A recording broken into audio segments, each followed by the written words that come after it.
गुरुदेव भगवान की जय। श्री मौनी बाबा जी भगवान की जय। प्रिय मित्रों, भगवान महाकाल के चरित्रों के वर्णन में आज जो है देवर्षि नारद को दक्ष प्रजापति ने श्राप दे दिया है और माँ अम्बा जगदम्बा जगत जननी माँ सती का जन्मोत्सव का वृत्तांत बताया जाएगा। एक बार तेलंग स्वामी को तंग करने के इरादे से एक व्यक्ति ने दूध के बदले चूना घोरकर एक पात्र में रख दिया। स्वामी जी ने पात्र को ओर देखा और घोल को चुपचाप पी लिया। वह व्यक्ति सोचने लगा कि शीघ्र ही अब चूना असर करेगा, मगर वह देख हैरान रह गया कि उन पर तो कोई असर हुआ नहीं, बल्कि उसका ही जी घबराने लगा और वह हमारे दर्द के तड़पने लगा। वह समझ गया कि स्वामी जी को तंग करने का ही यह दुष्परिणाम है। वह तुरंत उनके चरणों में गिर पड़ा और इस कष्ट के से उबरने की उनसे प्रार्थना की। स्वामी जी ने समीप रखी प्लेट पर खड़िया से लिखा, चूने का पानी मैंने पिया और उसका परिणाम तुझे भोगना पड़ा। इसका एकमेव कारण यही है कि हम दोनों के शरीर में एक ही आत्मा का वास है। यदि दूसरे की आत्मा को कष्ट दिया जाए तो वह स्वयं कष्ट ही आत्मा को भोगना पड़ता है। इसलिए आगे कभी भी दूसरों को कष्ट देने को चेष्टा न करना। और उन्होंने उस व्यक्ति के सिर पर प्यार से हाथ रखा। उनके अस्वस्थ मात्र से ही दर्द समाप्त हो गया। गुरुदेव महाराज की जय। अहं तव सुता दक्षं त्वज्जायाहं महेश्वरी भविष्यामि न संदेहं शक्तिवशवर्तिनिः। मैं तुम्हारे ऊपर अत्यंत प्रसन्न होकर तुझे संपूर्ण मनोवांछित वस्तु देने को तैयार हूँ। हे दक्ष, यदि मैं महेश्वरी हूँ तथापि तुम्हारी भक्ति के अधीन होकर तुम्हारी पत्नी के गर्भ से तुम्हारी पुत्री के रूप में जन्म लूँगी और तपस्या करके शिव की पत्नी बनूंगी। मैं तो प्रत्येक जन्म में उनकी प्रिया दासी हूँ। प्रत्येक जन्म में नाना रूपधारी शंभु ही मेरे स्वामी हैं। हे तात, अब तुम अपने घर को जाओ। मैंने अपने दूतों से सारी बात जान ली है, परंतु मेरी एक प्रतिज्ञा है, उसे सदैव ध्यान रखना। मैं वह प्रतिज्ञा तुमको बता देती हूँ। यदि तुमने मेरी किंचित ही अनादर या अपमान किया तो मैं अपने शरीर को छोड़ दूंगी। ऐसा कहकर माता जगदम्बिका देखते ही देखते अंतर्धान हो गई। वरदान पाकर दक्ष भी अपने घर को चले गए, किंतु काल के अनंतर ब्रह्मा की आज्ञा से प्रजापति दक्ष ने वीरण की कन्या अश्विनी से विवाह किया। अपनी पत्नी वीरणी के गर्भ से प्रजापति दक्ष ने 10,000 पुत्र उत्पन्न किए, जो हर्ष कहलाए। ये समस्त पुत्र पिता की भक्ति में तत्पर रहकर सदा वैदिक मार्ग पर ही चलते थे। एक समय पिता ने उन्हें प्रजा की सृष्टि की करने का आदेश दिया। तब सभी नामधारी पुत्र पश्चिम दिशा की ओर गए। वहाँ पर परम पवित्र नारायण सर नामक पावन तीर्थ है, जहाँ दिव्य सिंधु नदी का और समुद्र का संगम है। वहीं पर दक्ष के सभी पुत्र पिता के आदेशानुसार प्रजा की वृद्धि के लिए तप करने लगे।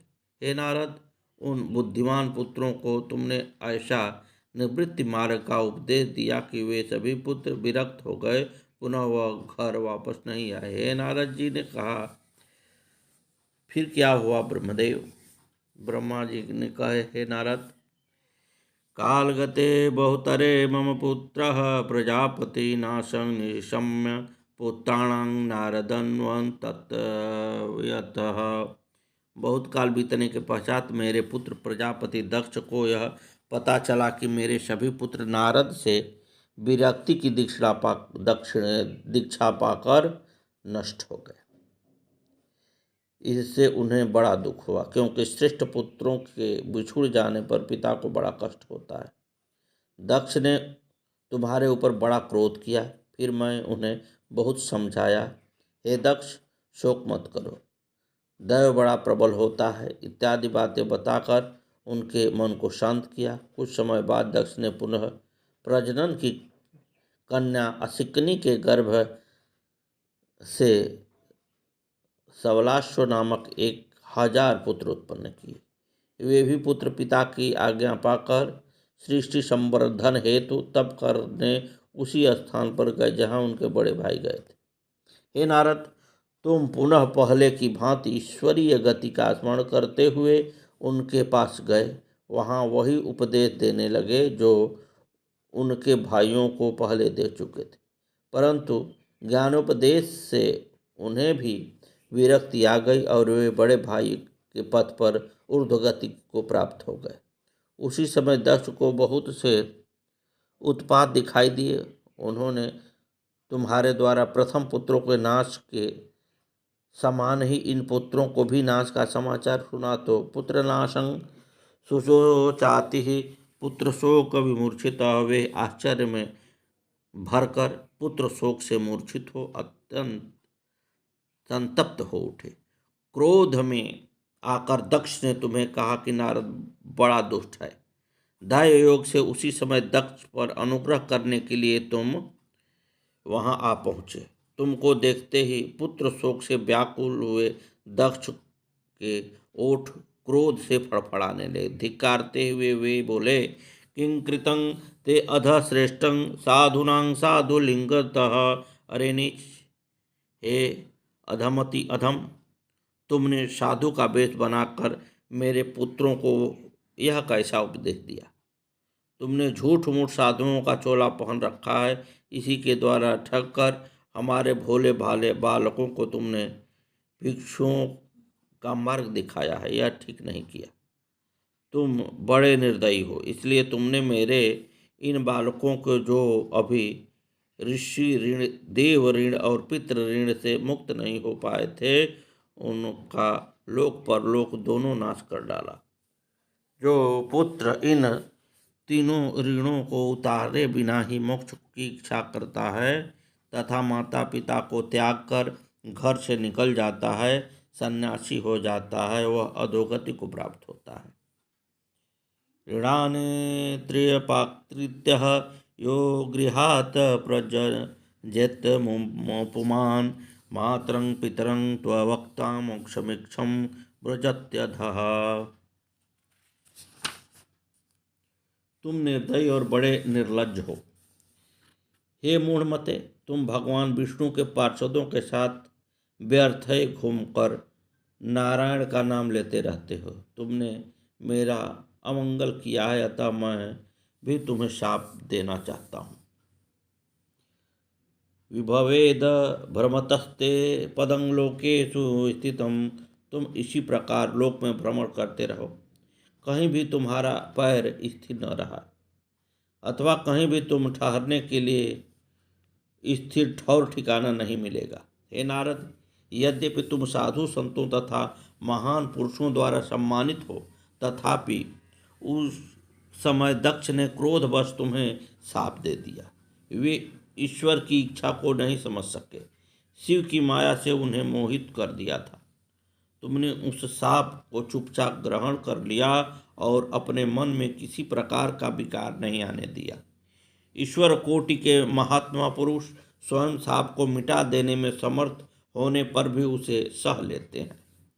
तृणादपि मुनिचेन तरोरीव सहिष्णूनां अमानिनां मानदेनं कीर्तनीय सदा हरिः।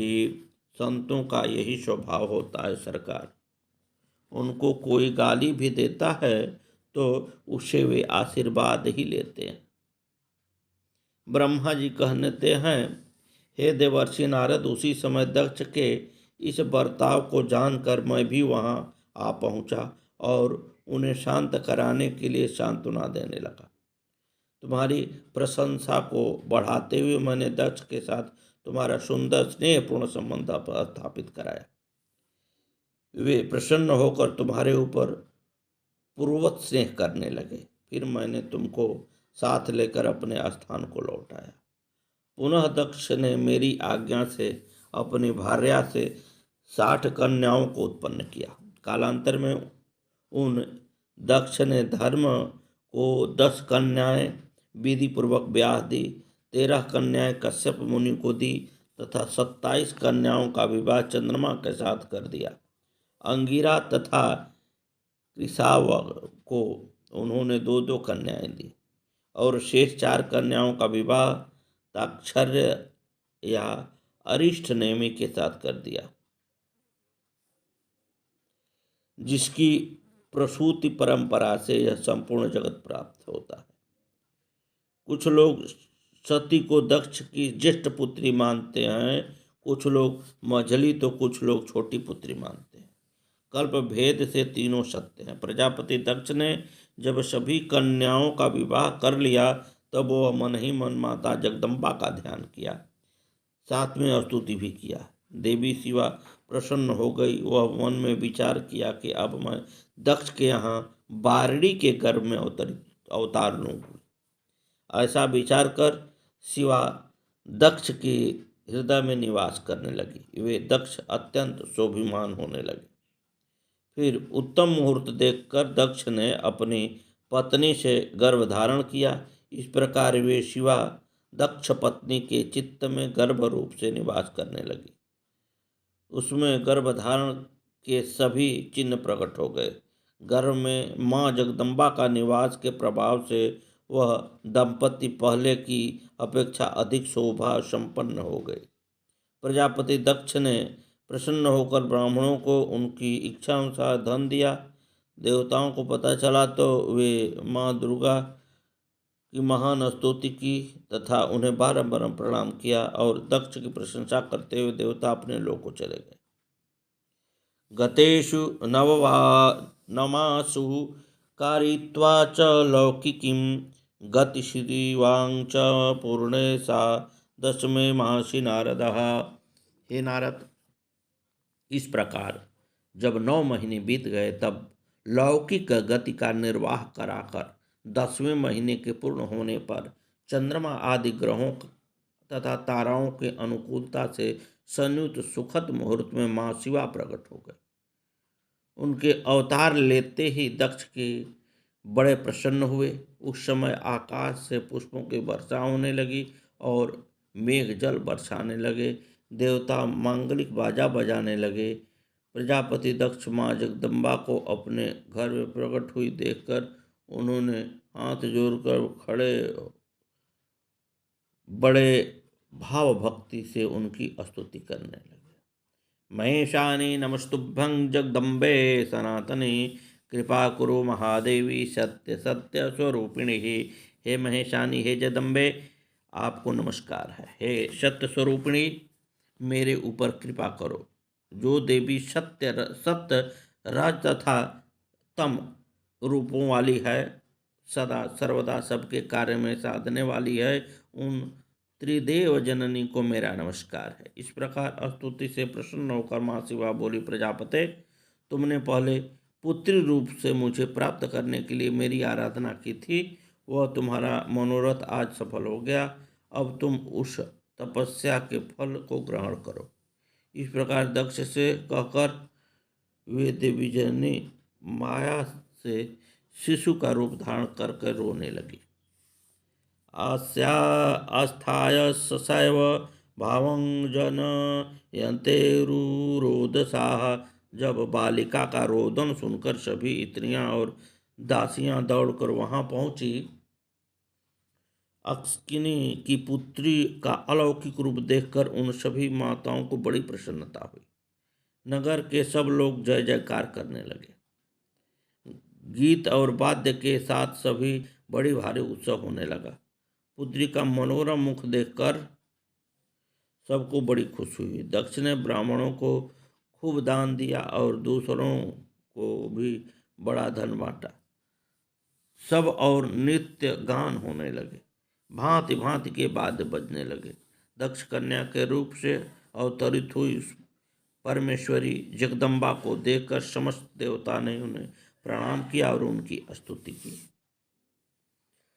तदोमेति नाम चक्रे तस्यां दक्ष जागया। देवताओं की आज्ञा अनुसार दक्ष ने अपनी उस पुत्री का नाम उमा रखा। तदंतर इस संसार में प्राणियों को दुख दूर करने वाले उन देवी के अनेक नाम हुए। फिर समस्त देवता शिव का स्मरण करते हुए अपने अपने लोक को चले गए। इधर वह कन्या धीरे धीरे बड़ी होने लगी। उस कन्या में सभी सद्गुण स्वयं आकर निवास करने लगे। दक्ष व उनकी पत्नी असिकनी उस कन्या को खूब लाड प्यार करते।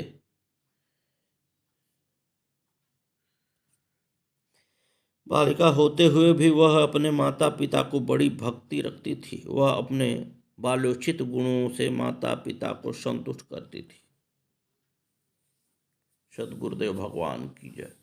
माता के प्रकट्य का वर्णन चल रहा है। आगे की कथा कल बताई जाएगी। जय जय श्री सीताराम। पार्वती पतये हर हर महादेव। प्रिय मित्रों, यही सत्य है कि हम जब पृथ्वी पर आए हैं तो उद्देश्य से आए हैं, और जिस दिन उस उद्देश्य की पूर्ति होती है ये चोला छूट जाता है, ये जीव दूसरा रूप धारण कर लेता है, या तो ये जीव जो इस चोले में है इतना ये चोला पाप कर बैठता है कि ये दंड ही भोगते भोगते इस चोला को छोड़ देता है। लेकिन हमें ध्यान होना चाहिए कि जिस उद्देश्य से मैं इस पृथ्वी पर आया हूँ उस कार्य को पूर्ण करूँ। कमाना खाना तो लगा हुआ है भैया। सभी लोग 2 रोटी की व्यवस्था कर लेते हैं, लेकिन सभी लोग हरि भजन नहीं कर पाते। एक विडंबना है। खाने के लिए तो सारी व्यवस्था सभी करता ही है, लेकिन हरि भजन करना उसे पसंद नहीं आता। इसके परिणाम स्वरूप वो जीव नाना प्रकार का रूप धारण करके बार बार इस पृथ्वी पर आता रहता है। जय जय श्री सीताराम।